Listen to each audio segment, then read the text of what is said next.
In developing news, Paso Robles is putting some commercial developments on hold to help address the lack of housing in the city. Michael Torres has reaction from property owners and developers.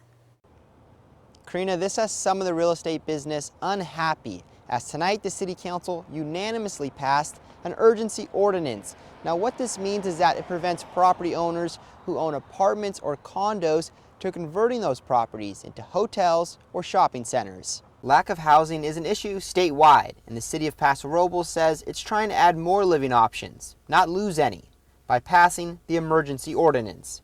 Motion passes 4-0. Darla Stevenson, realtor and real estate investor in Paso Robles, says it could affect property owners and their rights. On what somebody, an owner of a property can and can't do with their property.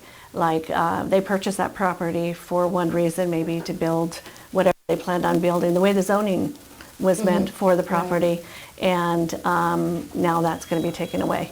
City officials say since it's an emergency ordinance, there hasn't been a lot of time for community feedback, but the plan is to help address a need in the city. Required to plan for an additional 1,500 units over the next 10 years.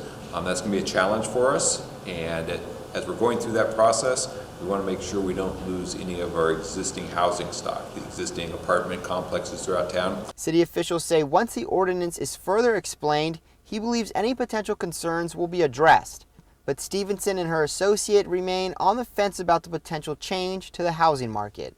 You know, people that own property, they buy it for a particular reason, and their rights are being taken away. The ordinance will affect about 70 properties as the city works to meet a state mandate to provide more housing in the community.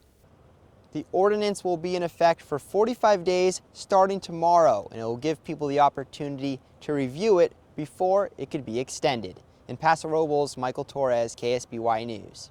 After the 45 days, a notice and public hearing, the City Council could extend the ordinance for up to a year.